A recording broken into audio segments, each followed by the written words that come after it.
문재인 대통령은 현재 아프리카, 중동 3개국을 순방하면서 다양한 협력 방안을 모색하고 있습니다. 이번 순방의 의미는 어떤 것이고 남은 임기 동안 외교 정책은 어떻게 전개가 될지 지금 현재 나가 있는 정의용 외교부 장관을 직접 연결해서 얘기를 들어보겠습니다. 장관님 나와 계시죠? 네, 안녕하십니까? 예, 안녕하십니까? 예. 지금은 마지막 순방국인 이집트에 순방단이 머무는 걸로 전해 듣고 있습니다. 우리나라 정상의 이집트 방문이 2006년 노무현 대통령 이후에 16년 만이라고 듣고 있는데 현지 분위기는 어떻습니까?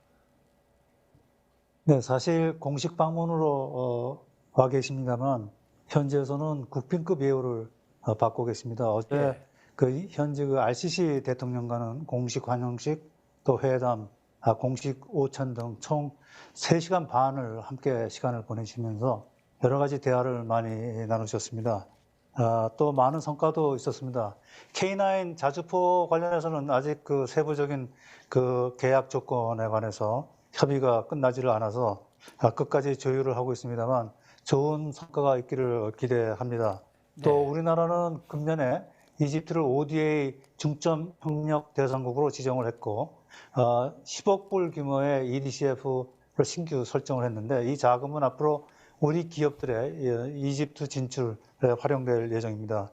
또 어제 제가 정부를 대표해서 전자정부조달 업무라든지 또 철도 현대화 사업 등을 지원해 주기 위한 MOU도 서명을 했고 또 이집트와는 FTA 협상을 개시하기 위한 첫 번째 절차에 합의를 했습니다. 또 이집트는 비전 2030 계획을 갖고 있는데 국민의 삶의 질을 획기적으로 개선하는 그런 아주 야심찬 사업 계획입니다. 이 계획에 우리 기업들이 많이 참여할 수 있을 것으로 보고 있고 또 신행정부 행정수도를 건설 중에 있는데 이 건설 사업에도 우리 기업들이 많이 참여할 수 있을 것 같습니다. 네. 또 아시는 것처럼 이집트는 3대륙이 교체하는 전략적 요충지인데 또 아프리카와 중동 외교의 선도적 역할을 하고 있습니다.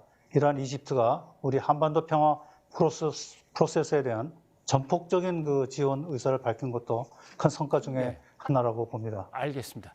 자, 문 대통령의 마지막 임기 내의 순방일 텐데 지금 이집트를 중심으로 잠깐 말씀해 주셨습니다만 중동 북아프리카 이쪽을 마지막 순방 지역으로 택한 배경은 뭡니까?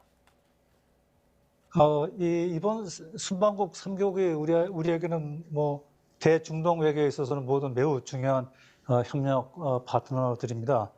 그리고 이번 방문은 사실상 대체로 답방 형식으로 추진됐습니다. 사우디 경우에는 왕세자가 2019년 한국을 방문했고 또 알시스 대통령은 2016년 한국을 공식 방한했습니다. 또 UAE 경우에는 두바이 엑스포 한국의 날이 마침 1월 16일로 지정이 되어 있어서 거기 행사에 초청을 받으신 겁니다. 전반적으로 3개국 순방 모두 매우 성공적이었다고 평가를 합니다. 네. 아랍에미리트 연합을 방문해서 왕세자와 이제 나름대로의 어떤 실질적인 정상회담을 갖는다라고 예정이 잡혀 있다가 갑자기 취소돼서 좀 놀랐습니다. 그 다음에 예멘 반군에 이제 드론 공격이 있었다. 이제 이 얘기까지 들려와서 꽤 놀랐는데 당시 상황이 어땠는지 좀 궁금합니다. 그리고 일정의 좀 차질은 그것 때문에 안 빚어졌습니까? 아부다비 이 예멘 후티 반군의 공격은 아부다비에 있는 원유 저장소 인근에 대한 공격이었습니다. 예. 우리 일행은 아부다비로부터 한 110km 정도 떨어져 있는 두바이에서 일정을 수행 중에 있었기 때문에 안전에는 문제가 없었습니다. 이 사건이 일어나고 난 다음에 직후에 모하메드 왕세자와 긴급히 통화를 해서 이번 후티 반군의 민간인들에 대한 공격은 결코 용인할 수 없는 그런 테러 행위로 규정을 하고 이것을 규탄을 했고 또 통화 계기에 양국 간의 실질적 협력 방안에 관해서도 많은 협의가 있었습니다. 특히 부산 엑스포를 위해서 UAE가 계속 우리와 협력을 해나가기로 합의를 했습니다. 네. 장관님은 UAE 그러니까 아랍에미리트 연합의 아크 부대도 방문을 하신 걸로 저희가 들었습니다. 타국에 나가 있는 우리 장병들을 직접 보시니까 어떠셨습니까? 뭐 UAE는 중동 내 우리나라와 특별 전략적 동반자 관계를 갖고 있는 유일한 나라입니다. 이러한 관계를 배경으로 우리가 아크 부대를 11년 동안 파견을 하고 있습니다. 사실은 방문 기간 중에 우리의 UAE 협력의 상징적인 행사장, 현장을 세 군데 대통령께서 직접 방문하실 계획이 있습니다만 일정상 도저히 안 돼서 대통령께서는 이제 셰이크 칼리파 종합병원, 또 청와대 정책실장은 스마트팜 시범 농장, 그리고 제가 아크 부대를 대통령 대신 방문을 하게 됐습니다. 이 사막 한가운데서 열심히 임무 수행을 위해서 노력하고 있는 우리 150여 명의 부대원들을 보고 나니까 매우 큰 감동으로 왔습니다. 특히 이들은 군사 외교관이라는 자부심을 가지고 열심히도 임무 수행을 하고 있었습니다. 여기 나와 있는 아크 부대는 평화 유지 활동을 위해서 나와 있는 것이 아니고 한 UAE 간의 이러한 특별 관계를 통해서 UAE군의 훈련을 지원해 주기 위한 특별한 목적을 가지고 파견되어 있습니다. 특히 부대원들 중에 여성 군인들도 몇 사람 있었는데 이들의 모습에 제가 큰 감동을 받았습니다. 그 중에 한 사람은 폭발물 처리 반장으로 상당히 어려운 임무를 맡고 있었습니다. 이러한 것들이 우리 여군들의 활동이 UAE 여성들의 역량 강화에도 좋은 롤 모델이 되지 않을까 이렇게 보입니다. 네.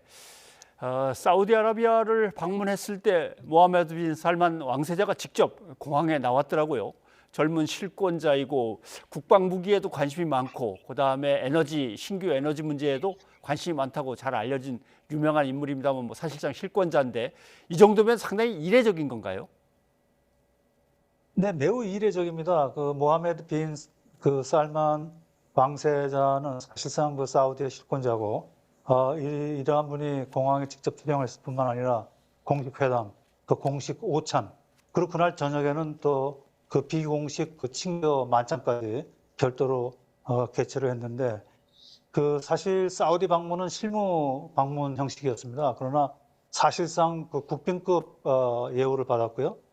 또 특히 우리 영분 일정도 별도로 사우디 정부에서 챙겨줬는데 내용을 공개할 수는 없습니다만 이것도 매우 이례적인 예우라고 저희는 보고 있습니다. 모하메드 왕세자와 대통령께서는 오랜 시간 같이 보내면서 많은 대화를 나눴고 제가 대체로 다 배석을 했습니다. 실질 분야에서의 협력 방안은 물론이고 앞으로 방산 분야에서의 협력을 어떻게 확대해 나갈 것인지에 대해서 큰 방향과 원칙에 관한 많은 논의도 있었습니다. 이번 계획에 특별한 계약이 체결되거나 그런 건 없지만 앞으로 한 사우디 간의 방산 분야에서도 상당한 협력이 있을 것으로 예상이 됩니다. 네. 또 실질 협력 분야에서도 사우디는 네옴시티라는 별도의 행정 수도를 건설하고 있는데 이 규모가 약 5천억 불 정도라고 합니다. 이 사업에도 우리 기업들이 참여할 기회가 많고 또 이러한 우리 기업들의 진출을 위해서 기본 여신 약정 앞으로 2년간 약 60억 불 정도를 사우디 정부가 별도로 책정을 했습니다. 또 사우디도 비전 2030 계획이 있는데 이 비전 2030을 위한 제3차 한사우디 공동위원회가 이번 계획에 개최됐고 거기서 관광 분야라든지 미래 산업 분야, 특히 사우디가 갖고 있는 수소 분야에서의 생산 강점, 또 우리가 갖고 있는 수소 활용 기술의 강점, 이것을 연계하는 방안 등에 관해서 매우 심도 있는 논의가 있었습니다. 또 이번 계기에 사우디에 주재하고 있는 걸프 협력국 사무국 GCC와 FTA 협상을 재개하기로 합의한 것도 상당한 성과라고 봅니다. 네. 아무튼 국내에서는 이번 방문의 순방의 목표는 수주, 수출 그리고 무기 이렇게 잡고 있습니다만은 훌륭한 비즈니스가 결실을 맺기를 기대해 보겠습니다. 그런데 중동 순방 중에도 북한은 무력 시위를 계속하고 있습니다. 현 정부의 대북 정책에 대한 비판도 계속 쏟아져 나오고 있고요. 정부 대북 정책을 쭉 이끌어 오셨던 분으로서 평가하신다면은 지금의 상황은 어떤 겁니까? 잘 기억하시겠습니다만 2017년 문재인 정부가 출범할 당시의 한반도 상황은 일촉즉발의 위기 상황이었다고 볼 수 있습니다. 대통령 취임 후에 바로 며칠 후에 중거리 미사일을 발사했고, 또 제가 국가안보실장으로 취임하는 날에도 중거리 미사일을 발사를 해서 제가 안보실장으로 첫 번째 한 그 공식 일정이 NSC 상해민을 개최했던 것입니다. 그리고 9월 3일 날은 6차 핵실험을 했고, 또 그해 11월 29일 날은 ICBM급 그 소위 화성 15형 미사일도 발사를 했습니다. 그러한 와중에 우리 정부는 인수위도 없이 바로 출범을 했고, 대통령 출범 후에 한 달 반 만에 대통령께서 워싱턴을 방문해서 트럼프 대통령과 정상회담을 했고, 그 자리에서 공동성명을 채택을 했는데, 그 공동성명에 세 가지 중요한 내용이 있었습니다. 하나는 한반도 문제를 평화적으로 해결한다. 또 둘째는 북한이 올바른 선택을 할 경우에는 밝은 미래를 보장한다. 또 마지막으로 한반도의 문제 해결에 있어서는 그 대한민국의 주도적 역할을 인정하는 그런 내용입니다. 그 이후에 이런 세 가지 원칙을 가지고 미국과 긴밀히 공조하면서 북한을 관여해 왔습니다. 또 그 첫 번째 방미간 중에 대통령께서 그 한미 간의 미사일 지침에서 탄도 중량 제한 규정을 철폐를 했습니다. 나중에 이 미사일 지침 자체가 폐기가 됐습니다만 그것은 엄청난 그 성과였습니다. 그 몇십 년 동안 못하고 있던 겁니다. 그 이후에 우리나라의 그 방위 능력이 크게 개선됐다고 봅니다. 문재인 대통령의 그 안보 독트린은 두 가지입니다. 힘을 통한 평화. 그래서 국방력에 엄청난 그 투자를 했고, 당시 40조에 불과했던 그 국방 예산이 금년에 55조 이상으로 그 현격하게 증가됐다는 점을 말씀드리고요. 예. 두 번째는 안보 개념을 과거에 북한에만 정형하는 그 좁은 의미의 안보 개념에서 포괄적 안보 개념으로 확대를 함으로써 정보 정찰 능력이라든지 전략적 타격 능력을 한 번 더 전역으로 확대하는 그러한 포괄적 안보 개념을 도입을 했습니다. 뭐 잘 아시는 것처럼 2018년에는 평창 올림픽을 계기로 남북 대화가 열려서 4.27 판문점 선언에서 남북 정상 간의 최초로 그 북한 핵 문제를 다루는 협의를 했고, 거기서 한반도 비핵화에 관한 남북 정상의 공식 합의가 있었고, 또 9.19 평양 공동선언에서는 영변 그 핵 시설을 완전히 폐기하고, 또 동창리 미사일 실험 발사장도 폐기하는 그러한 그 합의를 했는데, 예. 2019년 2월에 하노이에서 개최됐던 미국과 북한 간의 협상이 결렬됐고, 네. 그 이후에 대화가 완전히 단절된 아무튼, 것이 예, 사실 그 좀 이후 아쉬운 좀 아쉽게 된 거죠. 부분입니다. 알겠습니다. 시간이 없어서 하나만 더 여쭤보고 싶습니다. 아무튼 이런 문제와 관련해서 문재인 대통령이 현지 언론과 인터뷰하면서 한반도 평화 구축이 참 쉽지 않아 보인다. 평화로 가는 길이 아직 제도화되지 않았다라고 얘기를 했습니다. 이게 종전선언을 의미하는 겁니까? 종전선언을 포함한 보다 그 포괄적인 의미로 말씀하시는 것으로 저는 이해를 하고 있습니다. 그 종전선언과 관련해서는 한미 간의 그 추진 중요성에 대해서는 사실상 공감대가 형성됐고요.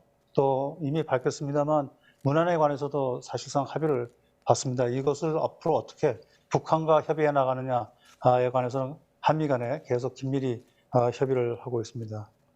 북한의 반응이 관건이긴 합니다만 북한은 이미 2018년 남북 그 정상회의에서 이 휴전협정을 평화협정으로 대체하기 위한 첫 번째 단계로 종전선언을 하는 방안에 대해서 합의를 했기 때문에 조만간 우리의 이러한 제안에 긍정적으로 반응해 올 것으로 기대를 하고 있습니다. 알겠습니다. 자, 정의용 외교부 장관님 오늘 여기까지 듣겠습니다. 고맙습니다.